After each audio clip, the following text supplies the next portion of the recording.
Hello, I'm Claire, and this is the Silent Why podcast, exploring all kinds of grief and loss.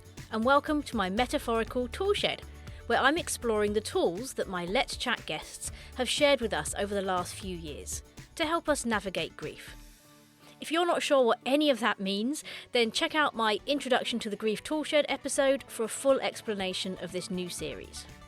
So, what was the first tool that I was given to add to my shed? Let's go and find out. Come with me to my toolshed.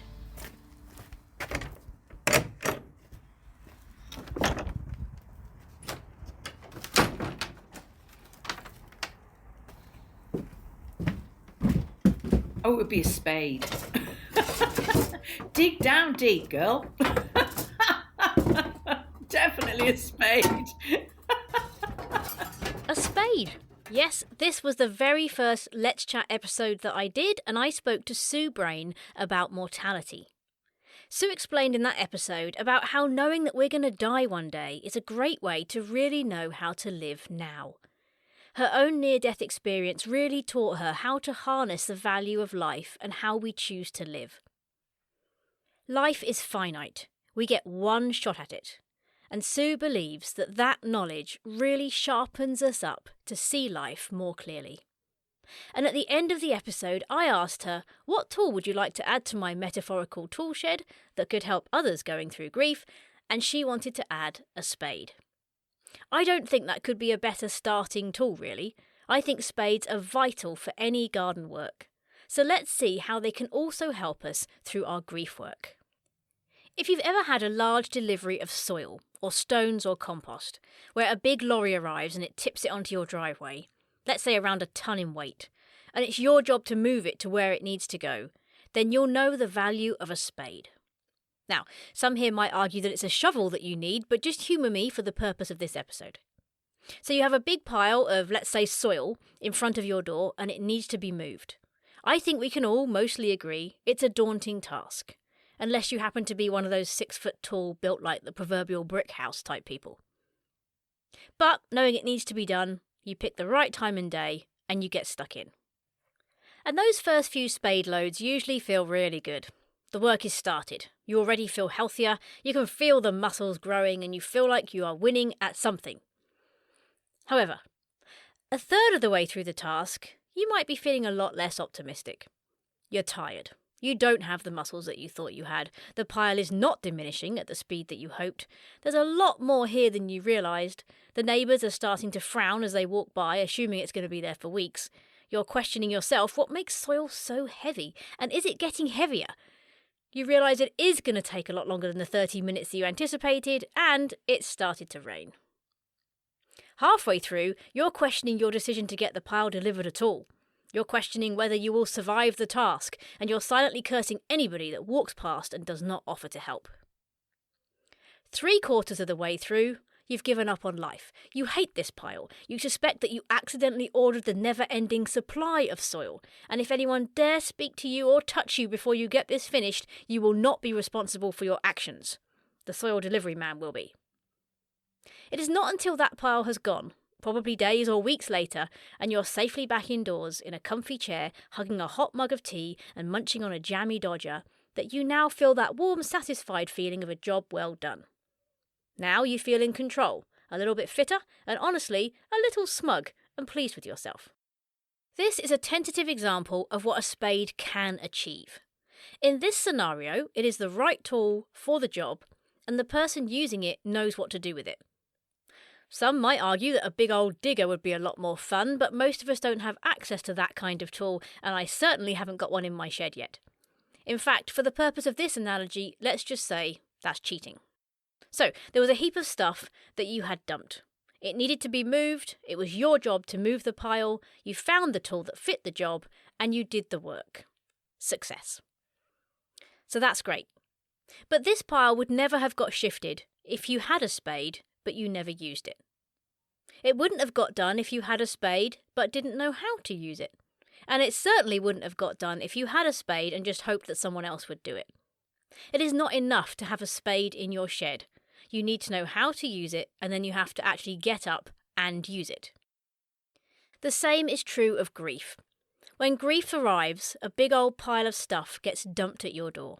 You might have known it was coming, but you might not. What you do know is that it's definitely yours, it's in the way, it needs dealing with, and it has to be you that does it. And that, just like moving the soil, is not easy. In fact, we often wish it hadn't arrived. It wasn't ours, it didn't need dealing with, or that someone else could do it. But I hate to break it to you, that is not going to happen. I don't need to take the analogy far for you to imagine what it would look like if you left a huge pile of soil on your doorstep. You'd be walking over it to get out the door, maybe in your nice work shoes. You'd be struggling over it on the way home with all your grocery bags. It would be very unwelcoming for guests. It would eventually either start to smell or grow things on it. You might attract some nice animals like hedgehogs, but equally you might attract rats. Big lumps of soil have to be dealt with. Grief has to be dealt with. So what might be in this metaphorical pile of grief?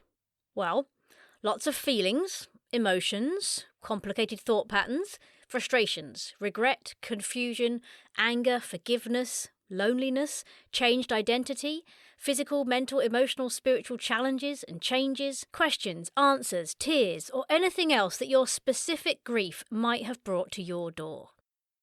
So how do we deal with this? And what use is our Spade tool? Well, first of all, if you're listening to this, then I present you with your spade. Imagine it any colour, size or texture. It's a metaphorical spade after all, so if you want a turquoise fluffy spade, you go for it. This is a tool to help you through your grief, either now or when it arrives later on, because we are all going to get some grief land at our door eventually. So, now you have your spade, but you need to use it. And the first thing you need to do is to start to dig into what is in front of you. You have to start to make those first few impressions on it. And at first, this might come fairly naturally or feel fairly easy. You shed some tears, you go to the funeral, you feel generally sad about things, you recognise the loss. But just like the pile of soil, after the initial spadefuls that come quite easily, things start to feel a bit harder. You're tired, your emotional muscles are tired, the pile is not diminishing at the speed that you hoped. In fact, it dawns on you there's a lot more here to deal with than you realised. You're uncovering new things as you go that need to be dealt with, pulled out and explored. Other people are starting to notice you doing things differently, and you realise this grief is going to take a lot longer than the few weeks you anticipated to work through it. Oh, and it started to rain. This is the point when so many people give up. I've been there myself. We pull a pretty tarp over the pile and we keep walking over it in the hope that somehow it will go away on its own and not be a problem. But grief doesn't go away. It hides. It morphs and it finds other ways to be let out. And yes, if we leave it there might be some pretty things that will grow out the top of the pile, but underneath there's still a lot of stuff that needs you to pick up your spade and keep going. Maybe you know that you have given up on your pile. That there's still elements of grief that you've had sat on your doorstep for months or even years and they need dealing with. Maybe you need to remove the tarp, pick up your spade and continue to do the work. Navigating grief in a healthy way means you have to dig deep. And for that you need a spade, but you also need to know how to use it. So what might digging deep into grief look like with our spade? Well, digging deep in grief means feeling your feelings to the full extent, however messy, inconvenient or awkward that might feel to you. And this is where we use our spade to sort through what's there and work out what needs dealing with now, what you want to deal with now, and what might need to wait in the garage for a little while. A spade can also be good for cutting things off.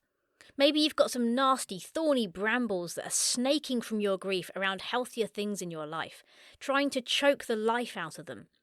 Get the edge of the spade and give that bramble a short, sharp cut to stop it entangling other things. Maybe there's a thread of unforgiveness or anger that has grown in your grief and is slowly choking your joy and peace. You might need to identify that and deal with it. Cut it off from causing further damage. Spades are also good tools for prodding things. Maybe you're coming across some things in your grief pile and you're not sure what they are. Are they soft? Are they hard? Spiky? Poisonous? Dead? Alive? Prod it with the spade. Work out what it is and what you need to do with it.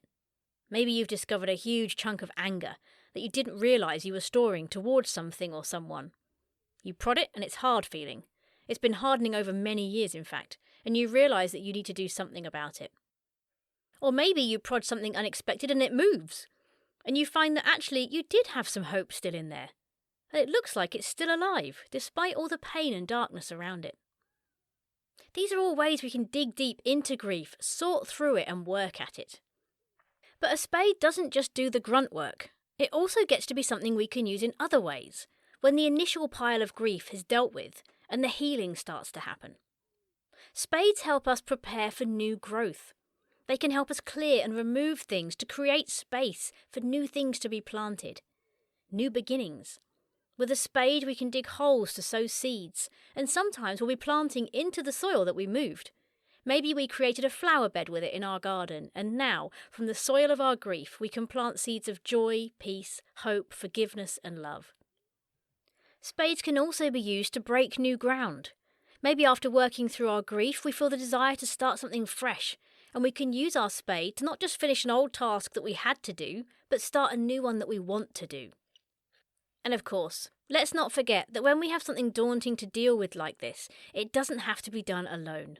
There are always other people around, and some of them will be more than happy to get out their worn, used, experienced spade to stand alongside you and help.